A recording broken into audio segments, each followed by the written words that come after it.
A palavra inicial, e nada melhor do que ouvir o grande sábio Salomão acerca da contribuição. Então nós vamos para Provérbios, capítulo 3, dos versos 9 a 10. Abra sua Bíblia, por gentileza. No livro dos Provérbios, o capítulo é o 3, dos versos 9 a 10. As Escrituras dizem assim: honre ao Senhor com os seus recursos e com as primícias de todas as suas colheitas. Os seus celeiros ficarão plenamente cheios e os seus lagares transbordarão de vinho. Eu estou com outra tradução, Almeida Corrigida, diz assim: honra ao Senhor com os teus bens e com as primícias de toda a tua renda, e se encherão fartamente os teus celeiros e transbordarão de vinho os teus lagares. Pode assentar, por gentileza.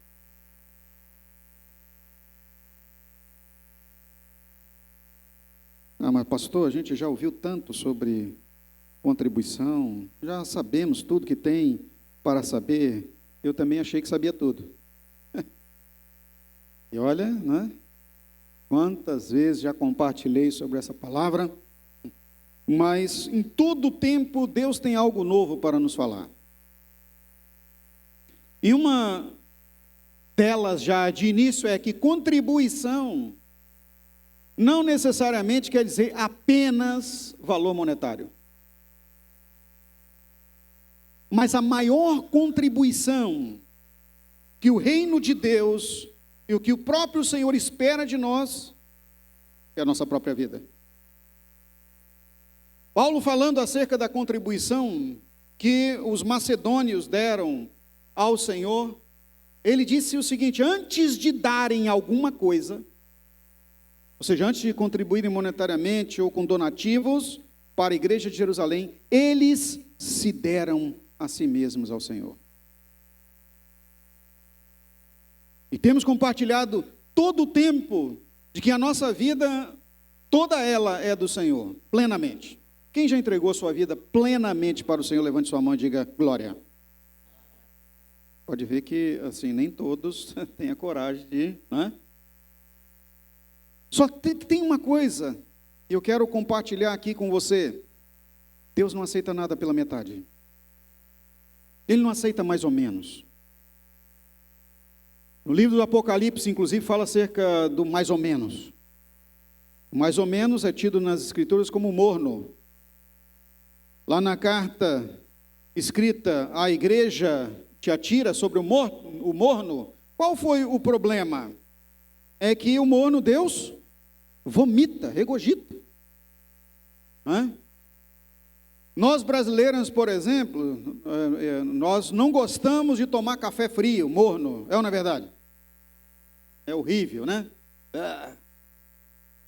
Embora eu ache engraçado, porque a minha avó já é falecida e eu durante muitos anos morei com ela. E ela, mineira, o nome da minha avó era Caetana, mineira, ela fazia um café.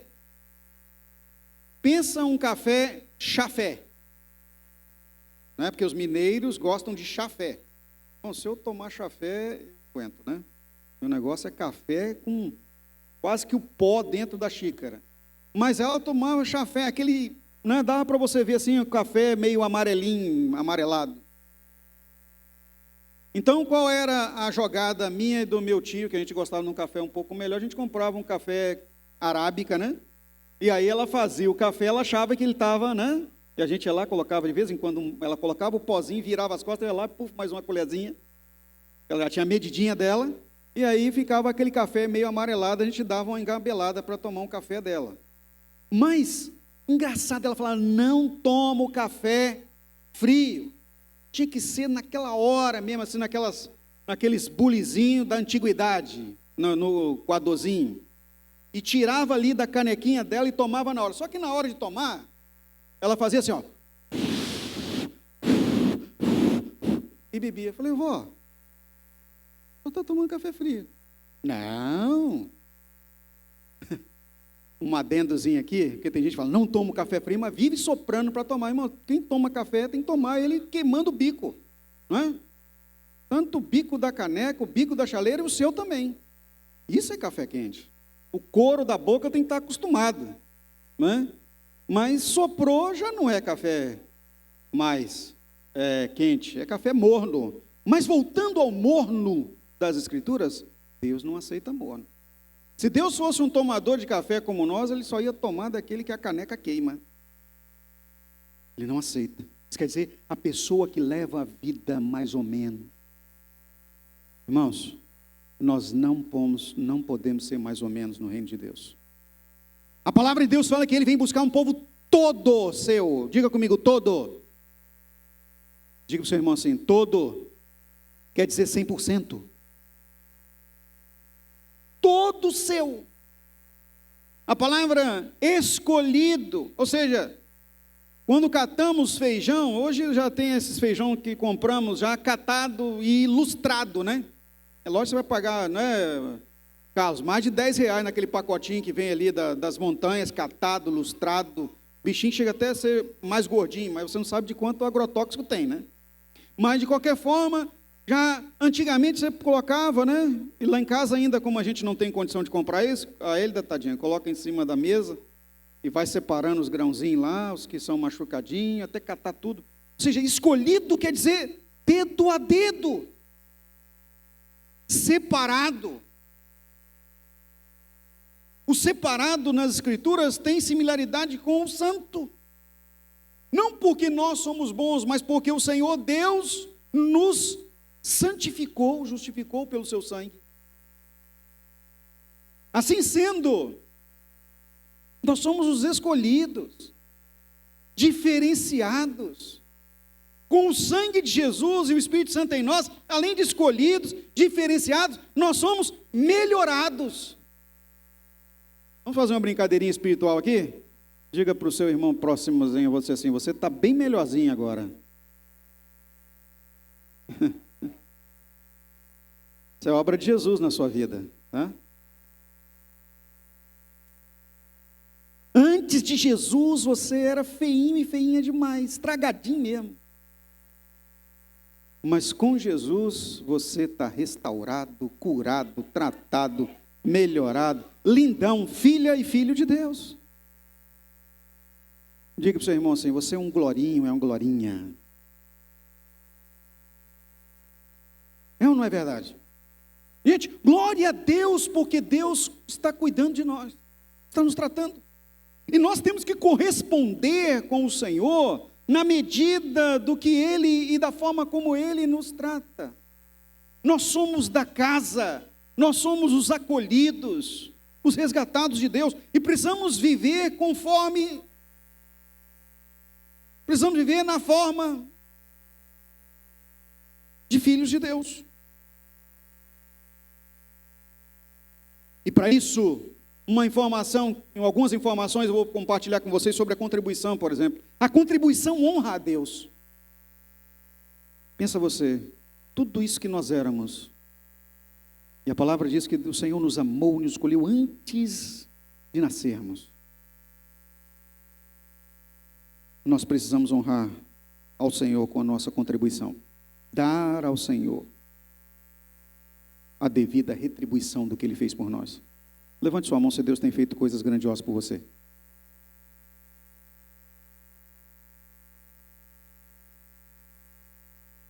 Uma vez um irmão chegou para mim, aqui da igreja, pastor, eu não tenho condição de contribuir muito. Eu dizia, mas eu gostaria de trabalhar para o reino de Deus. E quanto essa pessoa tem sido bênção para nós. Simples, na atividade, mas sempre está contribuindo no reino de Deus. Pensa você, irmão, se nós fôssemos pagar uma empresa, igual, né, as empresas têm aí, só de manutenção e limpeza de uma área como essa, quanto seria? Não dá nem para imaginar mensalmente quanto seria. Mas cada um de nós que vem aqui e usa a vassoura, passa um pano, tira uma poeira de um móvel igual esse que eu estou usando aqui nessa manhã, você está contribuindo com o Senhor. E vez ou outra, quando eu chego e vejo essa pessoa, além de estar contribuindo no serviço, eu ouço um louvorzinho cantando da boca dele, meio desafinadinho, mas, né, está lá louvando ao Senhor. Então, além de fazer, adora. Irmãos, é um privilégio estar no templo. Eu acredito que eu sou aquele que mais vem ao templo durante a semana aqui. Mas, olha, quando você está no templo... Obrigado, meu filho. Contribuição. Me socorreu aqui. Quando você vai ao templo, você está a serviço do Senhor. Qualquer situação que nós vemos fora do lugar, você já está contribuindo ao colocar no lugar, ao retirar um papel que é lançado ao chão. Na semana passada, os homens vieram aqui no templo num dia de sábado à noite, e nós fizemos uma geral, né, ali fora, e eu vi o irmão Josué cortando as grama, que não era mais grama, um cortador, os outros arrancando com as mãos, o pastor Miguel, o irmão Carlos, os outros aí, né, tem as fotinhas de todos que trabalharam. Os homens foram espetaculares, os jovens na limpeza do jardim lá fora. Irmãos, nós estamos contribuindo para a causa. 2 Coríntios capítulo 9, versículo 7, texto que já ouvimos aqui inúmeras vezes, com Flávio ou o Rildo ministrando a palavra de oferta, e agora os outros irmãos também. Cada um dê conforme determinou em seu coração, não com pesar ou por obrigação, pois Deus ama a quem dá com alegria. Eu quero destacar aqui a palavra Deus ama. Deus ama. Olha, a bênção que é quando nós contribuímos no reino de Deus. Deus ama. Ou seja, nós já somos amados de Deus e recebemos uma porção maior de sua atenção e amor em razão da contribuição.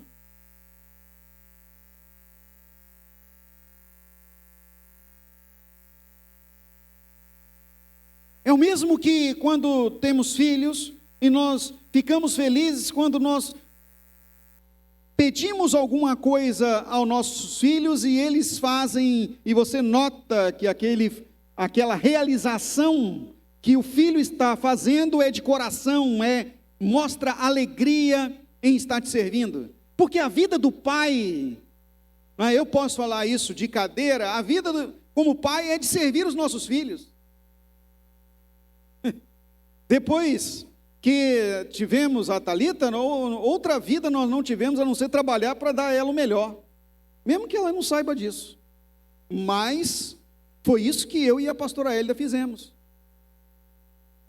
Tem um ditado popular, que normalmente são mães que usam, né? Desde que pari, jamais barriga enchi. Já ouviram isso? Jamais minha barriga enchi. Normalmente mães comem o que sobra do prato das crianças. Não sei se vocês já tiveram essa experiência, não é? Eu me lembro disso aí, irmãos, que a Thalita pegava as coisas, daqui a pouco, quero mais não, pai. Aí entregava na minha mão, um troço todo mordido, lambido. Eu olhava, meu Deus do céu. Né? É ou não é assim? Fala aí, quem já comeu lambido, mordido? Levanta a mão aí. Eu também.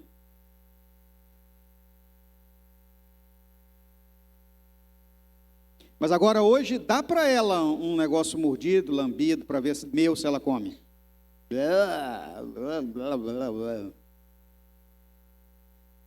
Agora imagina Deus em relação a nós, queridos. Deus é a mesma coisa. Ele é o nosso Pai, é Pai perfeito. Ele nos serve da mesa dele, ele nos dá o melhor, nos entrega tudo em nossas mãos.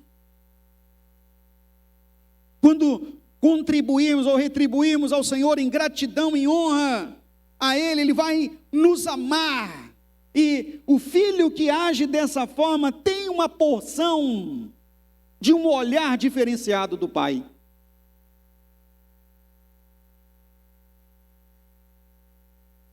Deus ama a quem faz as coisas com alegria. Você está fazendo para Deus com amor e alegria? Diz glória. Se não está, diz assim, Senhor, me ajuda a fazer. Não porque Deus exige de nós isso, mas porque o amor é retribuição, é contribuição. Lucas capítulo 21, dos versos 1 a 4, vamos olhar agora do olhar de Deus para o contribuinte de coração. Texto conhecidíssimo, um ícone quando se fala de contribuição, uma influencer, como diz atualmente, é o caso da viúva que foi taxada como pobre. E as escrituras mesmo diz, a narrativa de Lucas, olhando a narrativa dos apóstolos com relação ao fato ocorrido, ele deu a legítima expressão de que era uma mulher que tinha pouca condição financeira. Lucas 21, de 1 a 4. E olhando ele, esse ele é Jesus. Olha, eu imagino, vamos colocar assim, um lúdico, uma visão desta cena. Eu não sei em qual parte do templo Jesus poderia estar, mas com certeza não era no templo do centro da adoração, era no átrio. Ou, se for numa sinagoga, era numa parte mais reservada da sinagoga, onde todos podiam entrar, porque a sinagoga tinha 2 espaços. Um onde todos podiam entrar, desde crianças até os idosos, e um outro que só podiam entrar os homens, os mestres para o ensino. Grande parte das escrituras que nós vemos, onde fala do ensino, Jesus estava nessa parte reservada, e aqueles que podiam em algum momento estar na parte mais geral, ficavam só ouvindo a voz, mas não ouvia. Nesse caso aqui, se a mulher entrou para adorar, estava na parte de contribuição, onde todos estavam. Era chamado de mini-átrio, quando era sinagoga, e lá no templo principal era o átrio. No átrio, o espaço é grande, é aberto, mas o texto diz que Jesus viu, e olhando ele, viu os ricos lançarem as suas ofertas na arca do tesouro. Se era a arca do tesouro, provavelmente esse acontecimento foi no templo, mas no átrio. Não a arca da aliança, mas uma arca de contribuição. Eu estou falando isso, irmãos, porque eu tive a oportunidade de estar numa sinagoga em Israel e eu sei mais ou menos visualizando como funciona. O gasofilácio na sinagoga, ele não é uma arca. E aqui a palavra originária é exatamente um recipiente grandioso para recolhimento das contribuições. Na sinagoga é uma salva. Sabe o que é uma salva? Algumas igrejas aqui ainda tem isso, né? A salva, como a sinagoga, ela é menor. O rabino passa com a salva, recolhendo nas pessoas para você entregar a sua contribuição. É tipo um coador, a Elida acabou de lembrar aqui, de café, uma salva. Eu me lembro que eu entrei numa sinagoga na Galileia, quando eu estive lá, e não é igual aqui que eles passam e vão embora. A gente tem que aprender, talvez com o rabino, como recolher uma oferta em salva. Você está na sinagoga no sábado, ele passa e para na sua frente, e não sai, enquanto você não coloca nada lá dentro. Então todo mundo já sabe, para não ficar constrangido, os judeus já estão lá, as pessoas já estão com o dinheirinho na mão e na hora, né? Eu e os outros os outros pastores que estavam lá, a gente não sabia muito bem, ficamos, né? Ele parou na nossa frente, ainda bem que parou primeiro no outro que estava do meu lado, e ficou esperando. Ele olhando para o rabino, eu já rapidamente tirei, né? Eu falei assim, eu não vou passar vergonha, na época eu estava com um dinheirinho até melhor, tirei uns $50, fiquei assim esperando o rabino. Deu aquele sorriso para mim. Sabia que nós éramos fora. E eu coloquei, né? Ele foi e colocou $10, eu coloquei 50 dentro da salva. Ele foi passando em cada um, foi recebendo lá e foi embora. Então, para eles, há um simbolismo muito forte. E diz aqui o texto que Jesus ficou olhando. Como aquele rabino ficou olhando, esperando todo mundo entregar. E avaliando a oferta de cada um. Eu fui como aquele que gosta de receber uma atenção especial e dei uns 50. Eu podia dar, naquele dia eu estava com $1 suficiente no bolso, eu podia dar, Mas teve lá, e eu vi pessoas que entregaram no dinheiro, né? $2, $1, não tem problema para eles. E ele foi passando e todos entregaram, até as crianças. Porque há um entendimento, ninguém chegue diante do Senhor de mãos vazias. Essa é uma regra do Antigo Testamento.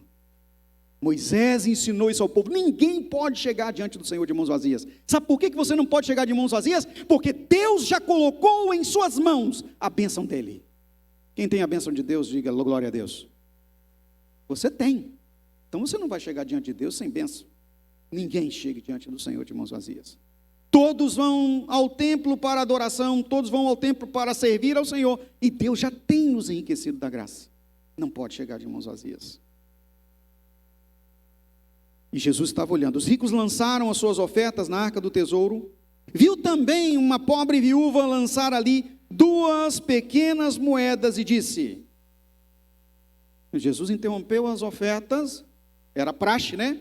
Ele era considerado um rabi. Ele viu ela entregar 2 moedas, e então ele disse: em verdade vos digo que esta pobre viúva, apontou para ela, deu mais do que todos, porque todos aqueles deram aquilo que lhes sobejava, ou seja, que sobrava, mas esta, da sua pobreza, deu todo o sustento que tinha. Irmãos, imagina se... Agora, eu já até uma vez falei sobre isso aqui. Imagina eu aqui, vamos abrir aqui, já vou entregar. Quero ver na tela todos os Pix. Pensou isso? Se você fizer. E falar, estão entregando o que sobra. É como Jesus estivesse dizendo, vai descer um raio na cabeça de vocês. Porque vocês estão dando sobra.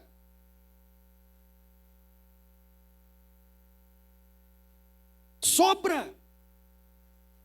Pergunte a você mesmo, Deus precisa de sobra?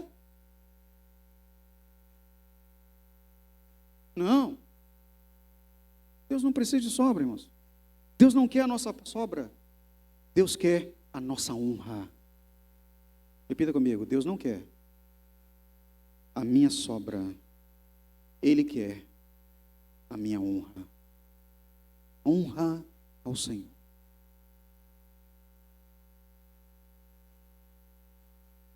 Pastor, mas é o que eu tenho. Se é o que você tem, você está como esta mulher. Deus está vendo o seu coração. A questão toda, queridos, é quando nós damos e vivemos dando a Deus a sobra. E é pesaroso ainda quando somos dizimistas fiéis. E fazemos caso até dos centavos para Deus. Meu dízimo é tantos reais e tantos centavos. Misericórdia.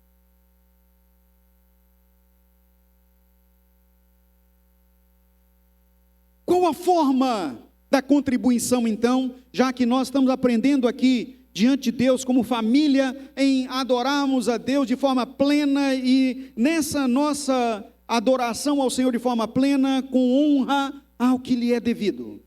Qual? Vamos para Atos capítulo 20, verso 35.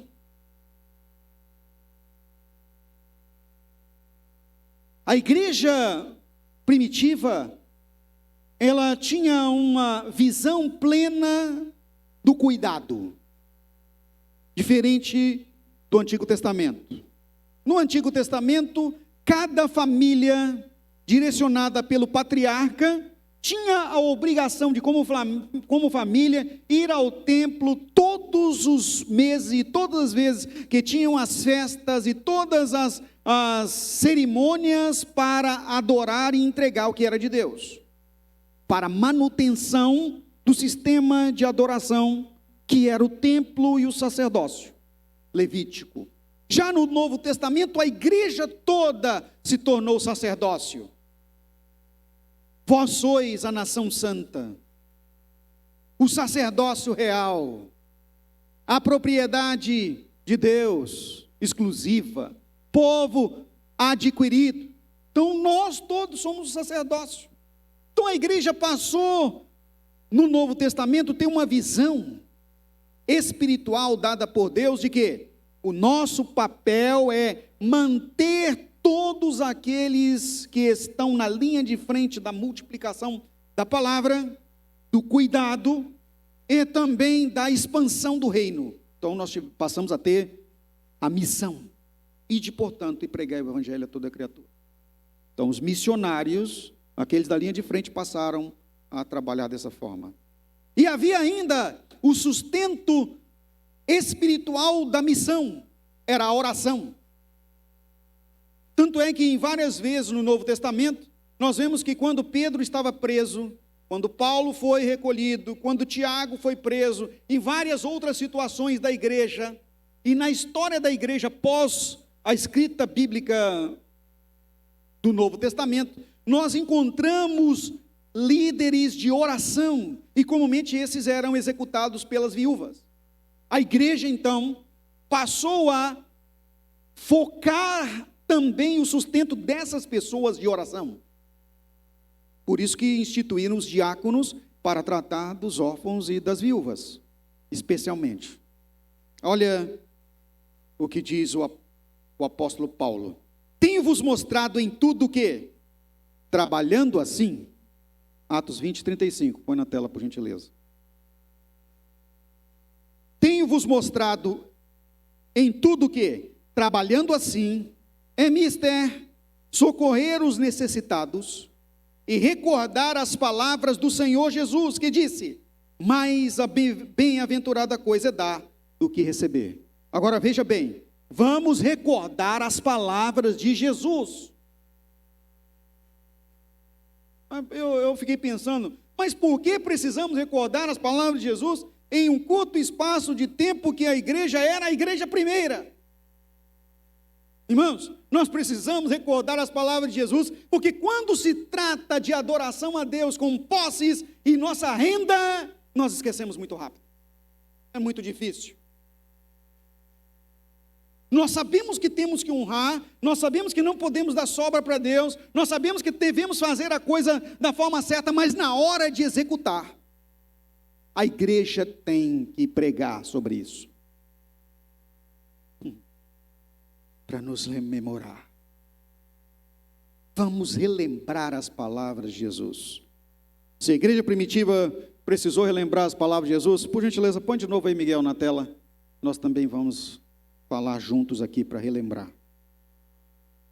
Todos juntos vamos dizer a frase: mais bem-aventurada coisa é dar do que receber. 1, 2, 3 e...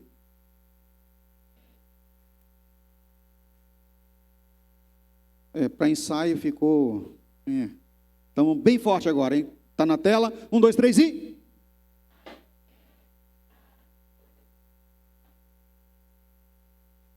Espera aí. Olha que ensino maravilhoso de Jesus.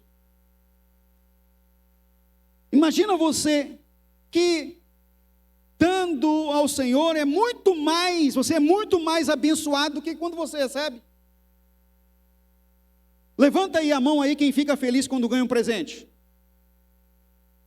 Uhul! Cadê? Uhul! Cadê? No dia do seu aniversário, hã? Uhul!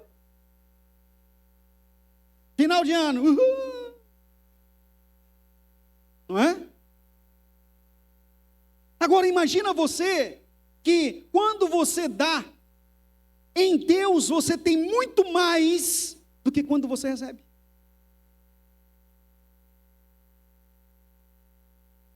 Uma lógica diferente da cabeça humana. No reino de Deus, queridos, nós precisamos entender que a lógica é invertida.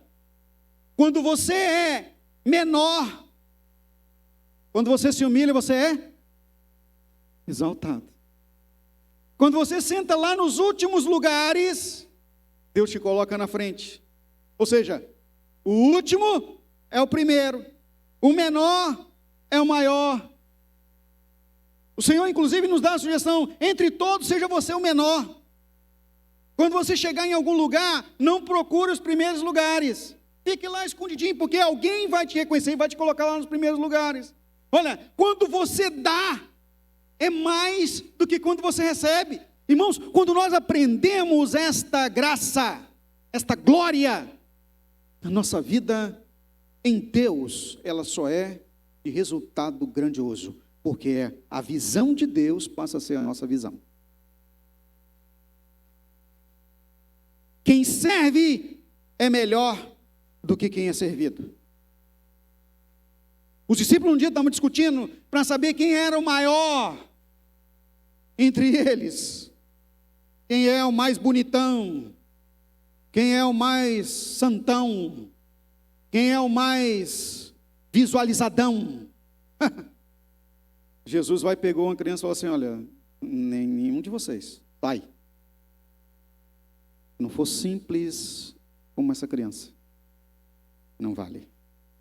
Não quer dizer que é ingênuo, né? Simples, na simplicidade. Tudo é bom para uma criança, já viu? Tudo é bom. Vamos para a orientação de Paulo, a 1 Timóteo capítulo 6, dos versos 17 a 18. Uma palavra exclusiva para aqueles que têm um pouco mais de condição financeira. Irmãos, e se nós formos compararmos nós hoje com as posses, as condições, os acessos e as oportunidades que o povo da época dos apóstolos tinham, e muitos deles eram escravizados, muitos deles não tinham nada, nós somos maravilhados e maravilhosos. Lembra uma brincadeira que se diz assim, ó, nem Salomão em toda a sua glória teve algo como você? Eu vou dizer para você, nem Salomão em toda a glória dele teve uma roupa tão confortável como essa que você veste hoje. Um calçado tão bom quanto esse que você veste. Esteve num ambiente tão bem climatizado como você está agora. Se locomoveu nas carroças ou nas diligências mais maravilhosas que você se locomove hoje, como o Transcol, inclusive. Sabiam disso? Não. Porque naquele tempo era outras coisas. Há 20, 30 anos atrás era outra coisa. Hoje tem até ônibus com ar-condicionado, sim ou não? Eu me lembro que eu ia para a escola no ônibus que era daquele que o motor era dentro do ônibus, um tal de Caio. Eu lembro até hoje, escrito Caio, aquilo ficava... E a gente sentado ali perto, aquilo no ouvido, você já chegava na escola, tipo assim, ó, mais de uma hora dentro daquilo para chegar na escola, Caio. E quando o ônibus estava lotado, a gente ficava sentado até no painel do ônibus, encostado no vidro. Não sei que a gente já teve esse desprazer.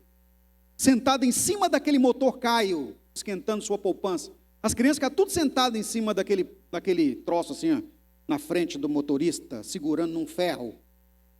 Hoje, aconteceu um negócio desse, irmão. Aí todo mundo para a prisão. Não é? Quem já teve sentado em cima do motor do ônibus indo para a escola? Eu. Nem Salomão, em toda a riqueza dele, teve nem algo como aquele Caio. Era no cavalo mesmo, batendo para lá e para cá. Entendeu? Não é brincadeira, não. Ou a pé, ir para a escola, né, pastor Miguel? 7 quilômetros para ir, 7 para voltar a pé. Sol, chuva, lama, a pé. Mas veja aí, orientação. Vamos lá, Miguel, 1 Timóteo 6, 17 a 18. É Miguel que está no negócio? Ah, é quem? Gabriel hoje. É Gabriel, Miguel, Rafael, tudo é anjo. Depois de convertido, né, Gabriel? Vamos lá. Manda os que são ricos no presente mundo que não sejam arrogantes, nem ponham a sua esperança na incerteza das riquezas, mas em Deus, que tudo nos proporciona ricamente para o nosso aproveitamento. Que pratiquem o bem, sejam ricos em boas obras, generosos em dar e prontos a repartir. Diga comigo assim, pronto a repartir. Tem lá 1 quilo de arroz, 500 gramas, repara. Tem 1 quilo de carne, tem gente que não tem carne nenhuma, meio carne. Pronto para repartir. O Senhor nos chama, irmãos, a estarmos prontos a estender a mão. Levante suas mãos.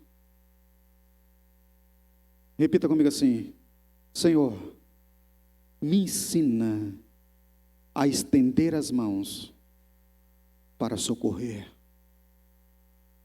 Diga ao seu irmão assim, ó, pode contar comigo. Essa é a igreja. Essa é a igreja. Pode contar comigo.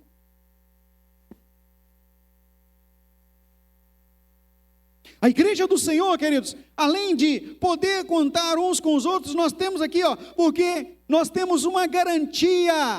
Aquele que nos estende a mão não vai falhar, a mão dele é poderosa. Ele diz: eis que te tomo pela mão e te digo, meu filho, eu te ajudo. Aleluia. Toda vez que eu canto, que eu cito essa palavra, vem logo à mente aquele cântico: segura na mão de Deus e vai. Lembra? E aí eu não consigo, gente. Vamos cantar.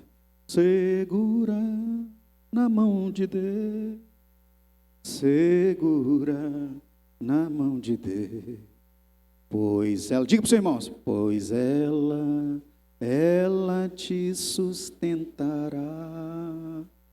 Não temas, segue adiante e não olhes para trás.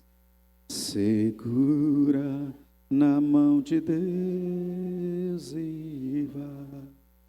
Já achei a música, Cleibson, para os homens.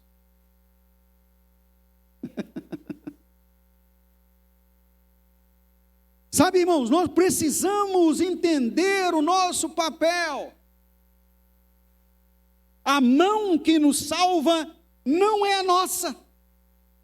A mão que nos socorre não é a nossa. Não é nossa capacidade, não é nossa condição, não é nossa força, mas tudo vem do Senhor. Segura na mão dele. Acredite. Irmão, você vai estudar para um concurso, segura na mão do Senhor. Estude, que na hora Deus vai trazer à sua mente o que escrever e responder. É na faculdade, faça o seu papel, estude, na hora da prova,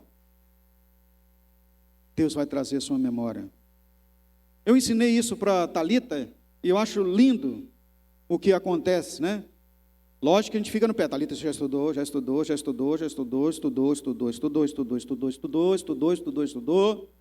não é? E eu falo para ela, olha, direito não é a mesma coisa de ensino médio. Estudou.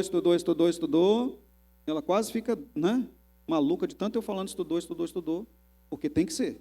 E depois eu falei com ela, e depois que você estudar, estuda mais.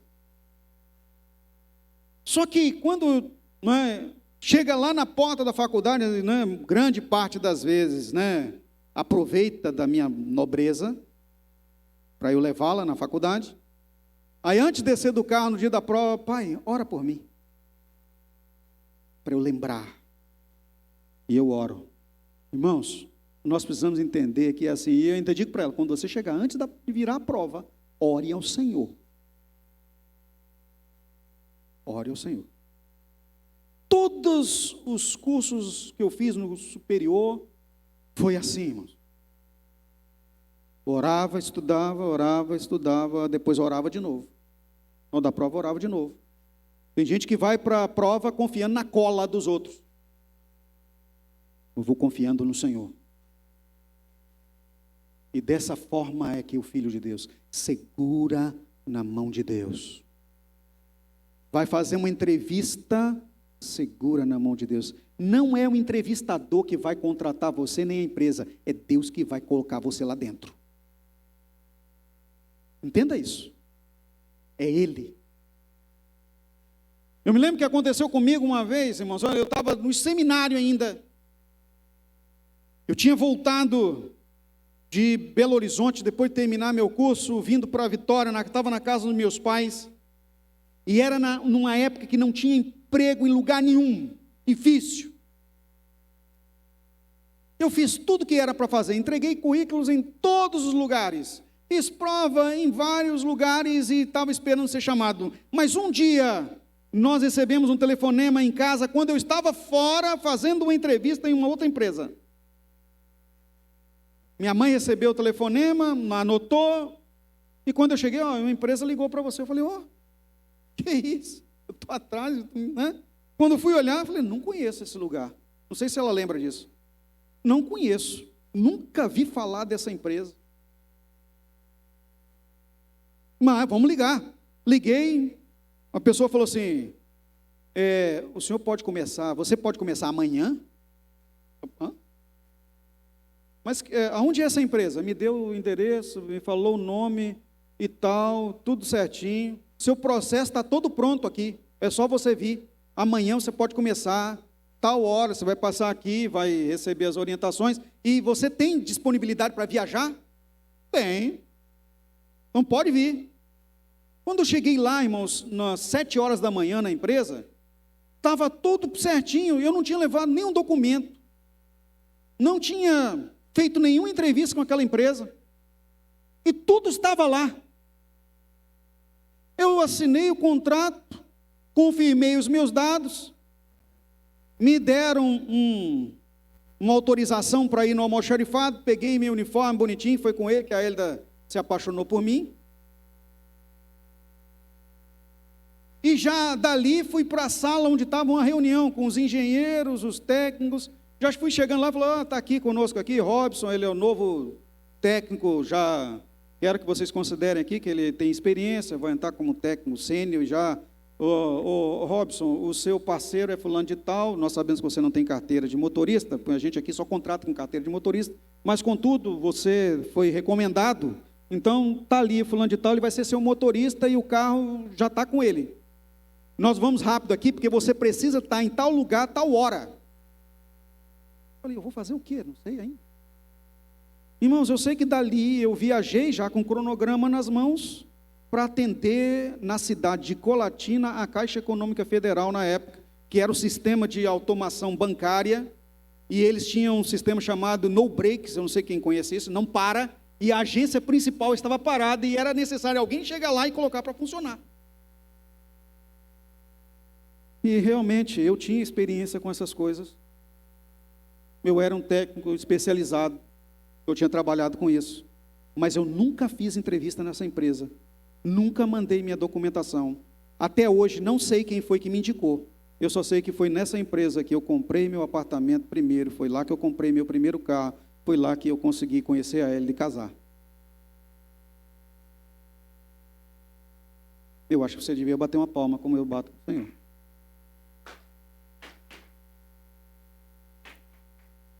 Qual é o segredo, pastor? Segura na mão de Deus e vai. Eu era seminarista, e eu sempre disse para Deus, Senhor, a minha vida prioritariamente é o Senhor. Eu não tenho condições mais nem de conseguir manter-me no seminário, não tinha mesmo dinheiro mais, não tinha dinheiro nem para pagar passagem mais, mas Deus falou assim, você vai continuar no seminário, que eu tenho um chamado na sua vida. Irmãos, foi uma bênção na minha vida. O que eu fiz para Deus, Senhor? Eu não sei se existe isso, mas naquela viagem, eu estava viajando, falei, meu primeiro dízimo é dobrar. Eu tinha um monte de coisa para acertar, mas eu dei dobrado a minha adoração ao Senhor. Honra ao Senhor com as primícias de toda a tua renda. Dizimar é o básico, honrar é o sacrifício. Deu para entender, irmão? Até hoje, estou seguro na mão de Deus. Levante sua mão e diga assim, eu também seguro na mão de Deus. Quem segura na mão de Deus tem testemunho para contar. Tem experiência a compartilhar. A vida de Deus em você é a vida de multiplicação. O resultado da glória da contribuição, queridos, é afortunamento, ou seja, Deus te enriquece.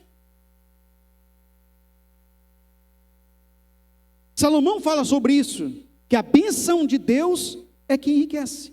Repita comigo, a bênção de Deus enriquece e não ocasiona sofrimento. Tem uma tradução aqui, a bênção de Deus é que enriquece e não acrescenta dores. 2 Coríntios capítulo 9, verso 11. Irmãos, está indo um pouco mais porque a gente precisa encerrar. Olha o que a palavra de Deus diz. Vós sereis enriquecidos de todas as formas. Diga comigo, todas as formas. Deus vai abrir a porta para você em todos os lugares. Em todos os lugares. Portas abertas. Ele vai abrir. Irmãos, eu sei que eu estou compartilhando a palavra de Deus para alguns que estão vendo a sua história. Quantas portas Deus tem aberto. Parecia que não ia mais ter saída. Tem até uma música, né? Aquilo que parecia que não ia ter mais saída. Tem. Como diz aquela outra música antiga, se Deus não abrir o mar, vai fazer você andar sobre as águas. Tem. O nosso Deus é Deus do impossível. Vós sereis enriquecidos de todas as formas, para que possais ser generosos. 2 Coríntios 9, 11 na tela. Para que possais ser generosos em qualquer ocasião. Ou seja, nós temos que estender a mão também.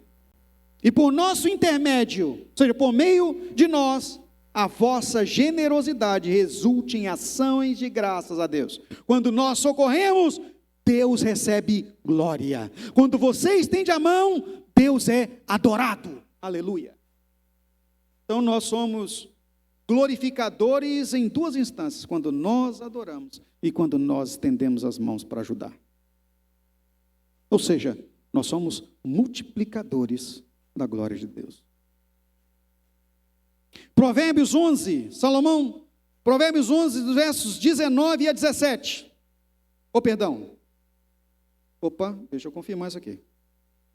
Eu não sei se é Provérbios 11, 19 ou é Provérbios, na hora que eu digitei aqui, Provérbios 11.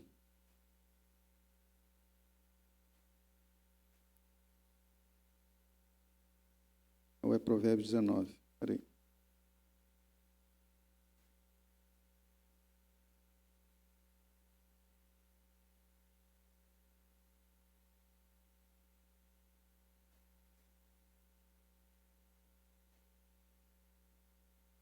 É Provérbios 19, 17.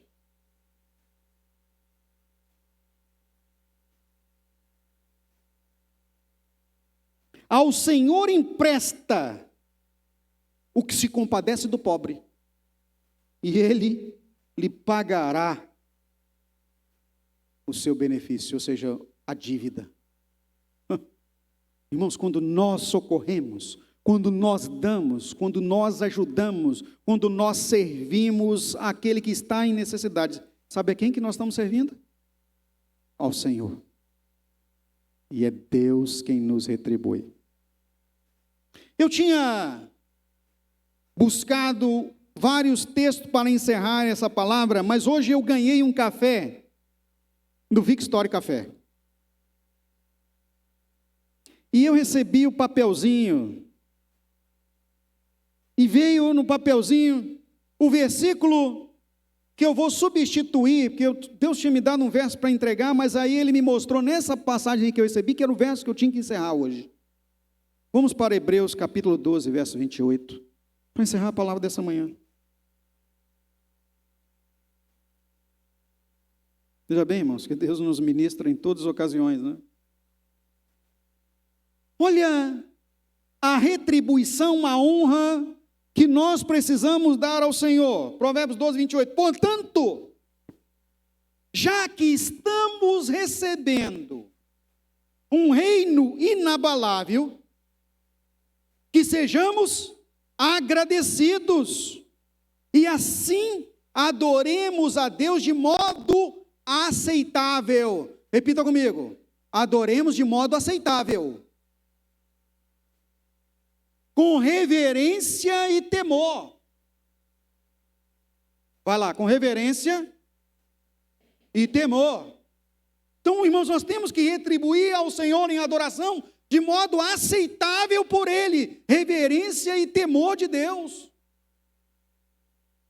Se temos recebido grandiosidade, se não éramos nada, passamos a ser filhos de Deus e herança de Deus, nós precisamos retribuir, honrar na medida da nossa força. Se Deus nos estende as mãos, nós também precisamos estender na medida com que somos ensinados e tratados. Qualquer coisa menos do que isso, queridos, é inaceitável. E não é inaceitável pela igreja, por mim e por você, que nós não temos condição de avaliar isso, mas é inaceitável pelo Senhor. É o que a palavra diz. Então o Espírito Santo nos quer levar a essa manhã a uma reflexão adequada, como família, enquanto ou em como nós estamos retribuindo ao Senhor. Irmãos, toda a mensagem, ela deve aí bater em uns 2, 3 domingos diferentes, para completar tudo que Deus tem a falar sobre isso. Mas por hoje, o que eu quero falar para você é isso: como nós estamos olhando a bênção que Deus está nos dando e estamos retribuindo a contento ou não? É isso que o Espírito Santo pergunta a você. O que nós temos que fazer de modo aceitável? Nós precisamos adorar a Deus na forma que é devida. No mínimo com fidelidade. No mínimo com um coração que ama ao Senhor, que ama a causa, que entende a honra que o Senhor deve receber. Curva sua cabeça, por gentileza, em nome de Jesus. Senhor Deus, nós compartilhamos aqui nessa manhã a Tua palavra. E a Tua palavra, Senhor, é poderosa no quesito entendimento.